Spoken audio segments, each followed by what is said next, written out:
El Rumi tepis perjodohan dengan Fuji, ngaku masih happy jomblo. Akhirnya El Rumi buka suara terkait hebohnya pemberitaan terkait dirinya yang dijodoh-jodohkan dengan Fuji. Seperti yang diketahui, El Rumi dan Fuji belum lama ini menjadi perbincangan publik.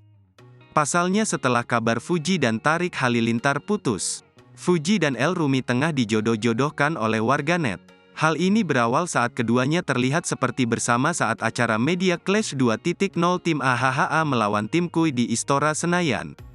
Keduanya nampak sering berpapasan. Oleh sebab itu banyak netizen yang menjodohkan Fuji dengan El Rumi. Tak menunggu lama, El Rumi akhirnya membuka suara terkait perjodohan tersebut. El Rumi angkat bicara saat mendatangi ulang tahun anak Atta Halilintar, Aminah Hana Nur Atta. Ia mengaku jika awalnya ia tak ingin membuka suara terkait isu tersebut. Namun lama-kelamaan, El merasa risih dengan pemberitaan di luar yang makin memanas. Oleh sebab itu anak kedua Maya Estianty ini mengaku jika perlu untuk melakukan klarifikasi ini. Adik Al-Ghazali ini mengatakan jika dirinya tak mempermasalahkan tentang perjodohan. Pasalnya ia sudah pernah dijodohkan dengan wanita lain.